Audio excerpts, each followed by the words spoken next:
बिस्मिल्लाहिर्रहमानिर्रहीम और अस्सलाम वालेकुम। यकम मार्च और पाकिस्तान में जुमे की दोपहर। आज अभी तक की इम्पोर्टेंट खबरें और मेरा तज्जिया।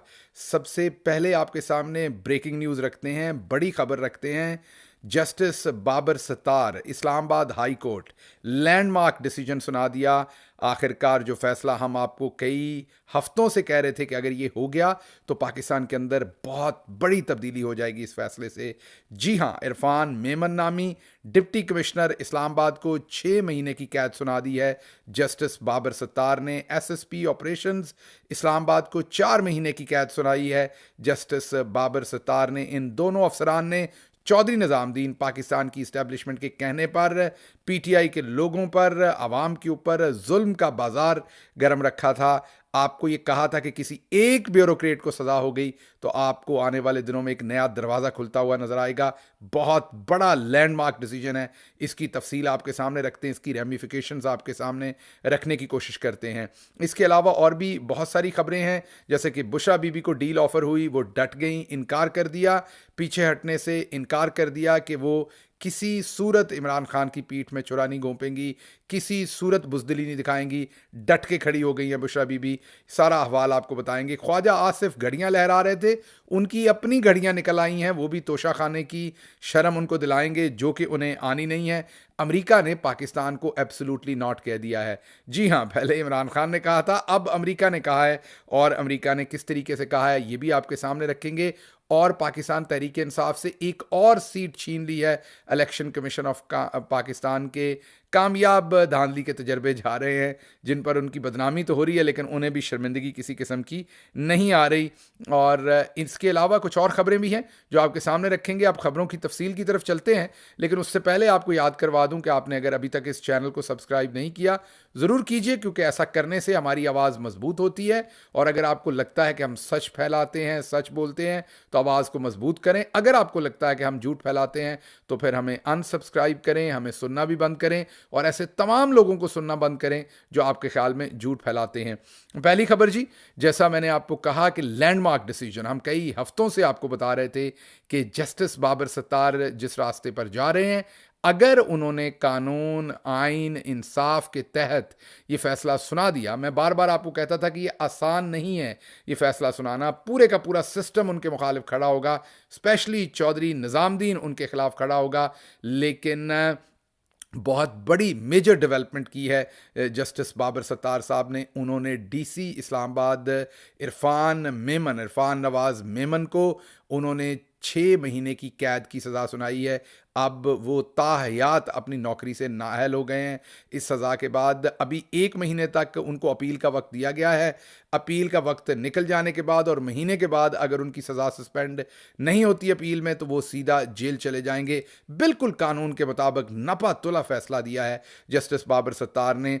और एसएसपी ऑपरेशंस को 4 महीने की कैद दी है और एसएचओ जो मुतलका है उसको 2 महीने की कैद दी है। ये बहुत ही लैंडमार्क डिसीजन है। मैं ये आपको कहूँ, तमाम ब्यूरोक्रेसी के कानों के ऊपर से आज बाल हट गए होंगे या बाल कट गए होंगे जो चौधरी निज़ामुद्दीन के हर तरह के अहकामात मान रहे थे। और उनको ना अल्लाह याद था, ना पाकिस्तान का आइन याद था, ना किसी मजलूम की आ याद थी। बस जो निज़ामुद्दीन कहता था।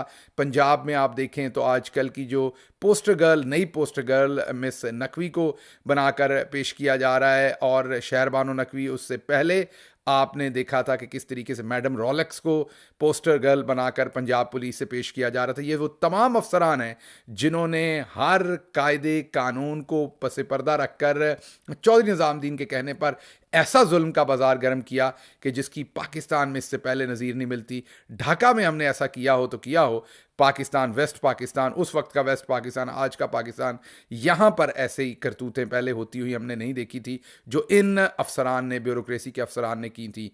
बहरहाल, मैं जैसे आपको कहा था कि जिस दिन एक अफसर के खिलाफ कोर्ट फैसला सुना देगी, इस्लामाबाद हाई कोर्ट फैसला सुना देगी, तो आइंदा कोई भी ये काम करने से 10 दफ़ा पहले सोचेगा। अब ये जो इरफान मेमन साहब हैं, ये डिप्टी कमिश्नर भी नहीं रहे, सरकारी नौकरी भी नहीं कर सकेंगे, जेल भी 6 महीने की काटेंगे इंशाल्लाह। और अगर इस टाइम कोई सस्पेंशन हुई तो मैं आपको अभी से प्रेडिक्ट कर देता हूं कि पाकिस्तान में जैसे ही वक्त बदलेगा, ये तमाम अफसरान जो है इनकी फेट यही होगी, ये कानून का सामना करेंगे, अदालतों से इन्हें सजाएं होंगी, ये जेलें काटेंगे और इंशाल्लाह अगर ये मुल्क से बाहर भागे तो जो ओवरसीज़ पाकिस्तानी वो इनका बाहर भी भरपूर ताक़ब करेंगे और कोशिश करेंगे कि जो इन्होंने मजालम किए हैं उसका हिसाब ये इसी दुनिया में देकर इस दुनिया से रुखसत हों। हिसाब किताब का वक्त शुरू जल्दी हो जाएगा। ये लैंडमार्क डिसीजन है, बहुत ही बेहतरीन डिसीजन मैं आपको कहूँ कि ये दिया गया है और इस डिसीजंस की रैमिफिकेशंस दूसरी तमाम ब्यूरोक्रेसी को भी फील होना शुरू हो जाएंगी। और चौधरी निज़ामुद्दीन ने भरपूर प्रेशर डाला, प्रोटेक्ट करने की कोशिश कर रहे थे अपने स्टूज को, अपने डीसी को, जिसको वो ना कर सके, और डीसी इस्लामाबाद को करार वाकई सज़ा मिली। आखिरकार ये वही डीसी हैं जिन्होंने अदालत के अहकामात के बावजूद बार बार लोगों को पकड़ा था। शहरियार अफरीदी को बार बार गिरफ्तार किया था इन्होंने, आप याद कीजिए शंदाना गुलजार को इन्होंने गिरफ्तार किया था, बार बार इन्होंने 3 MPO के ऑर्डर्स जारी किए थे, अदालत के मना करने के बावजूद ऑर्डर्स जारी किए थे। फिर जब इन्हें पता चला सज़ा होने लगी तो ये मुल्क से फ़रार होने लगे थे, उम्रे पे जाने लगे थे। फिर इन्होंने एक्स पाकिस्तान लीव भी ले ली थी। जस्टिस बाबर सत्तार ने बहुत ही बेहतरीन हिकमत अमली के साथ कानून को सामने रखते हुए, इंसाफ को सामने रखते हुए ये फैसला सुनाया और 6 महीने की इनको कैद सुनाई है। ये बहुत मेजर, मुझे पता है आप लोगों को इसकी समझ नहीं आएगी, आप समझ रहे होंगे ये एक अदना से मुलाजम और एक मिड कैरियर या जूनियर लेवल के ऑफिसर को सज़ा हो गई तो गिल साहब ये कौन सी बड़ी बात होगी, यहाँ तो इतने बड़े बड़े लोगों ने सब कुछ किया है। ये दरवाज़ा खोला है जस्टिस बाबर सत्तार ने, ये पानी का पहला छोटा रेला जो है वो इस बंद के ऊपर से, करप्शन के इस जुल्म के बंद के ऊपर से अबूर हुआ है। अब आगे ये रास्ता बन गया है। आप देखेंगे आज डीसी है तो कल आईजी होगा तो कल चीफ सेक्रेटरी होगा। ये तमाम मामला जो है ये अब खुलने जा रहा है। आप देखेंगे आज नहीं तो कल ये तमाम जालिम जो हैं इनके गले में कानून का फंदा होगा और इनको हिसाब देना पड़ेगा। ये बेहतरीन डिसीजन है जस्टिस बाबर सत्तार का और आपको अभी इसकी रैमिफिकेशन समझ नहीं आएंगी, आपको अभी इसका इम्पैक्ट समझ नहीं आएगा, लेकिन आप अगले 2 दिन लोगों की रोने और चीखों की आवाज़ें सुनेंगे तो आपको अंदाज़ा होगा कि कितना बड़ा फैसला दिया है जस्टिस बाबर सत्तार की। हम सताइश भी करते हैं, सलाम भी करते हैं और ये उस तमाम अंधेरी रात के बाद एक सुबह का उजाला होने की नवीद है। ये जो तगड़ा फैसला दिया और चौधरी निज़ामुद्दीन का प्रेशर उन्होंने नहीं लिया। दूसरी खबर आपके सामने रखेंगे जी, बुशरा बीबी डट गई, उनको डील ऑफर की गई थी कि आपको हम आज़ाद कर देते हैं, आज़ाद कर देते हैं, आप सिर्फ इमरान खान के खिलाफ स्टेटमेंट दे दें या इमरान खान को डील करने पे मजबूर कर दें। बुशरा बीबी ने टका के जवाब दिया है और उन्होंने कहा है कि मेरा वक्त ख़राब नहीं करें बातचीत करके, मुझे वापस अडयाला भेजें, मैं मुकम्मल तौर पर जेल काटने को तैयार हूँ। जितनी देर आप मुझे जेल में रखना चाहते हैं, 2 साल, 5 साल, 10 साल, मैं जेल काटने को तैयार हूँ। ये फरसूदा किस्म की डीलें, फरसूदा किस्म की बातें मेरे पास ला के ना अपना टाइम ज़ाया करें ना मेरा करें। अगर कोई बात करनी है तो जेल में इमरान खान बैठे हैं, उनसे जाके बात करें। मैं ना आपसे कोई डील करूंगी, ना आपका कोई पैगाम लूंगी, ना आपका कोई पैगाम दूंगी। टका के जवाब दिया है बुशरा बीबी ने और तमाम ऐसे दरवाजे जिनसे कोई पैगाम आने की कोशिश कर रहे थे लोग, उनको बंद कर दिया है, शटअप कॉल दे दी है, डट के खड़ी हो गई हैं बुशरा बीबी। तरीका यही था कि बुशरा बीबी को तोड़ा जाए, उन पे बहुत जुल्म सितम किया जा रहा है। जहां उन्हें रखा हुआ है उस कमरे की ना खिड़की खोली जाती है, ना दरवाज़ा, रोशनी तक उनको नहीं देखने दी जा रही और ना ही उन्हें मुनासिब खुराक, ना ही उन्हें चहलकदमी की इजाज़त है। उन्हें एक कमरे के अंदर कन्फिस्केट करके उन्हें एक सॉलिटरी कन्फाइनमेंट के अंदर रखा हुआ है और मकसद उनको साइकोलॉजिकली तोड़कर इस बात पे राज़ी करना है कि वो इमरान खान को जाकर मनाएं कि इमरान खान डील लेने में या डील देने में एग्री कर जाएं। इमरान खान ने भी टका के जवाब दिया है और बुशरा बीबी भी जवाब दे गई हैं। अब अगली खबर की तरफ हम बढ़ते हैं जो है कि अमेरिका ने पाकिस्तान को एब्सोल्युटली नॉट कह दिया है। जी हाँ, पहले तो आपने पाकिस्तान को कहते हुए सुना था, अब दोबारा हुकूमत सोच रही थी ईरान पाकिस्तान गैस पाइपलाइन के ऊपर काम करने का। अमेरिका ने अपने तहफ़्फ़ुज़ात बताए हैं पाकिस्तान को और कहा है कि इसके बारे में सोचना भी मत, और अगर पाकिस्तान इसके बारे में नहीं सोचेगा तो मुआहदे के मुताबिक पाकिस्तान को $16 अरब देना पड़ेगा ईरान को, और आलमी जो इसमें मालियाती इदारे इन्वॉल्व थे उनको $16 अरब का जुर्माना देना पड़ेगा, क्योंकि ईरान ने अपने इलाके में गैस पाइपलाइन बिछा दी थी, हमने ईरान की सरहद से अपने इलाके के अंदर ये बिछानी थी। अब हमें 16 अरब डॉलर का जुर्माना इस पर देना पड़ेगा। बहुत ही आप ये समझ लीजिए कि हमारे रिजर्व्स इस टाइम शायद 8 अरब डॉलर के हैं, शायद ये कितने के हैं। तो आप खुद ही समझ सकते हैं कि इतने पैसे तो हमारे पास इकट्ठे होते ही नहीं हैं, तो हमने देने कहाँ से हैं। तो बहरहाल ये 18 अरब, मैंने 16 कह दिया, 18 अरब डॉलर का ये हमें फ़ाइन होगा जो हमें देना पड़ेगा। अमेरिका ने एब्सोल्युटली नॉट कह दिया है। जो हमारी हालत है, जब अमेरिका ने कह दिया तो हम कहाँ बात कर सकेंगे, गुलामों की भी कोई ज़िंदगी होती है। NA-97 पाकिस्तान तहरीक इंसाफ से एक और सीट छीन ली गई। अचानक से 5 नए थैले निकल आए कहीं से वोटों के, और जहां से सादुल्ला बलोच पाकिस्तान तहरीक इंसाफ की तरफ से जीते हुए थे, अचानक से नए 5 थैले कहीं से बरामद किए गए, उनको बीच में डाला गया। ये उसी प्रिंटिंग प्रेस पे प्रिंट हुए होंगे लाहौर के अंदर, याद कीजिए, जिस पर नवाज शरीफ के आपको बैलेट पेपर नजर आ रहे थे। तो अचानक से वो बाहर आए थैले, और गिनती का ऑर्डर हुआ। सादुल्ला जो थे उनको उनका नोटिफिकेशन भी हो गया था, उन्होंने असम्बली का कार्ड भी बनवा लिया था, उन्होंने असम्बली के अंदर जो है वो शायद हल्फ भी ले लिया हो, अगर मैं गलत नहीं तो, क्योंकि उनका नोटिफिकेशन उससे पहले हो चुका था। अब दोबारा गिनती में उनसे सीट छीन ली गई है, और वहाँ पर गौहर अली बलोच को जितवा दिया गया है। इलेक्शन कमीशन अपनी बेशर्मी की तरफ गामजन है, रुक नहीं रहा कहीं भी। अच्छा जी, ख्वाजा आसिफ तकरीर करते हुए असम्बली में घड़ी उतार कर लहराते रहे, ये बताने के लिए कि इमरान खान साहब ने तोशा खाना से एक घड़ी ली थी, और इस चीज़ को मायूब बना रहे थे, ये कहने की कोशिश कर रहे थे कि बहुत बड़ा कोई जुर्म किया था इमरान खान ने घड़ी लेके। अब हम आपको डॉक्यूमेंट्स दिखा रहे हैं जिसमें नज़र आ रहा है कि एक नहीं कई घड़ियाँ ख्वाजा आसिफ खुद तोशा खाना से ले चुके हैं, लेकिन बेशर्म इतने हैं कि ना मानेंगे, ना आवाम को बताएंगे, और जो काम खुद किया है उस काम के दूसरों को ताने दे रहे हैं। या तो इनके दिल पे मोहर लग गई है, या जैसे घड़ियाँ वाटर प्रूफ होती हैं, ये शर्म प्रूफ हैं या बेशर्मी प्रूफ हैं, मुझे नहीं पता है कौन से प्रूफ हैं। लेकिन बहरहाल समझ से बाहर है कि जो डॉक्यूमेंट्स इनके अपने मौजूद हैं, उन्हीं चीज़ों के ऊपर दूसरों को ताने दे रहे हैं। हालांकि इन्होंने जो है वो बहुत ही थोड़े पैसे दे के, शायद 25% पैसे दे के इन्होंने ये घड़ियाँ ली थी। इमरान खान को जो तोहफे मिले थे 50% उसकी अमाउंट पे की गई थी। उसके बावजूद इनमें ये हौसला है, ऑडेसिटी है कि ये इमरान खान को ताने दे रहे हैं। अच्छा जी, अगली खबर जो है वो बहुत ही ख़तरनाक है। एमल वली ख़ान, उन्होंने एक बड़ी ही ख़तरनाक तकरीर कर दी है। मैं आपको उस तकरीर का कुछ हिस्सा सुनवाऊंगा, कुछ हिस्सा नहीं सुनवाऊंगा, क्योंकि उस तकरीर के अंदर ऐसी बातें हैं जो हमने तो कभी नहीं की। हाँ, वो बातें नून लीग की क़यादत ने पहले की हैं, ख्वाजा आसिफ ने भी की हैं, वो अयाज सादिक ने भी की हैं, अब एमल वली खान भी कर रहे हैं। चौकीदार आका नहीं, चौकीदार गुलाम है, आका अवाम है। आप तहकीकाती कमीशन बनाए, मैं आपके पास एक नहीं, दो नहीं, तीन नहीं, 50 बंदे लेकर आऊंगा, जिससे करनेलों ने पैसों की फरमाइश की है कि रेडियो पाकिस्तान वर्दी वालों ने वर्दी में जलाया था कि नहीं, वर्दियां उतार के इसको जलाया था।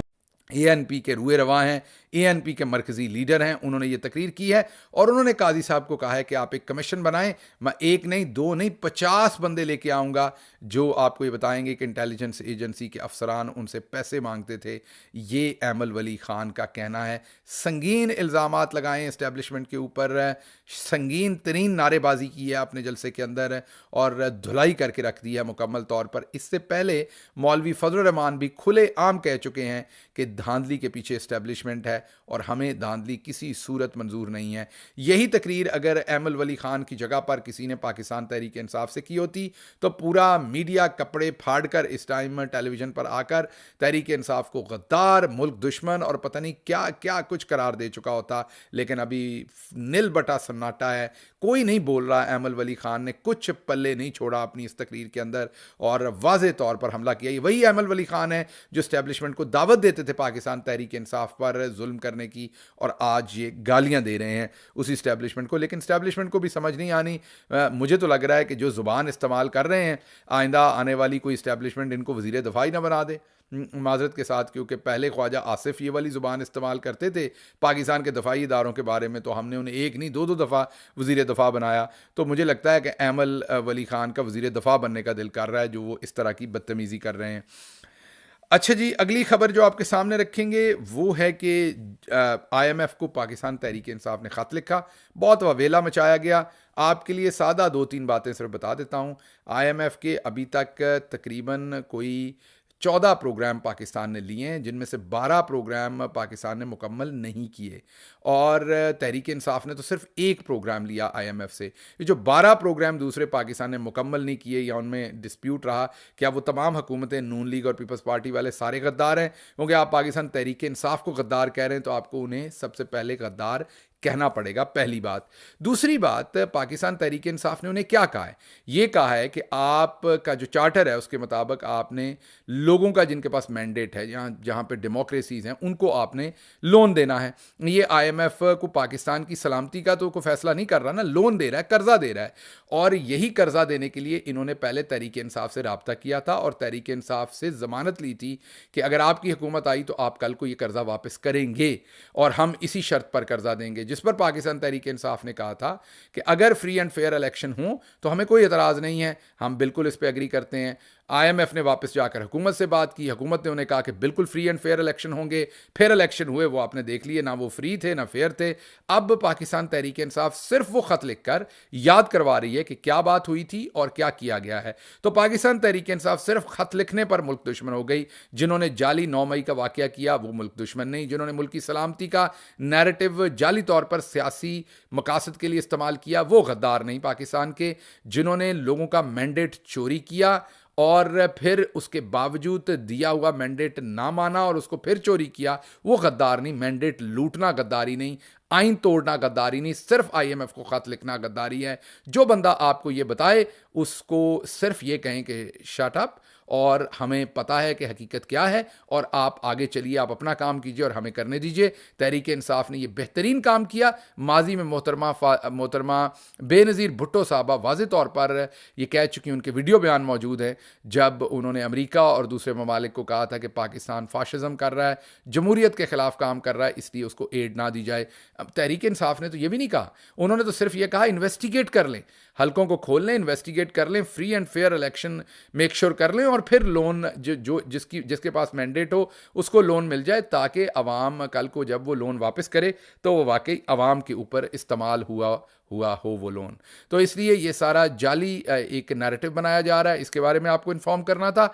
आज का पंजाबी वीलॉग बहुत ही इंटरेस्टिंग है, कोयलों की दलाली, ये आज का पंजाबी वीलॉग है, देखिए और आप डेफिनेटली इंजॉय करेंगे, आपको एक नया पर्सपेक्टिव देंगे, एक नई सिचुएशन, आपको कॉम्प्लेक्स खबर है इसलिए हमने इसको पंजाबी में ब्रेक डाउन किया है हमारे गांव के लोगों के लिए, आम जुबान में इसको ब्रेक डाउन करके समझाएंगे। कोयलों की दलाली जो है ये हमारा आज का पंजाबी वीलॉग है, कॉम्प्लेक्स खबर को ब्रेक डाउन करके हमारे देहात के लोगों के लिए आसानी से पेश करने की कोशिश करेंगे। इसके साथ ही मुझे इजाज़त दीजिए, अल्लाह आपका हामी और नासिर हो। पाकिस्तान जिंदाबाद।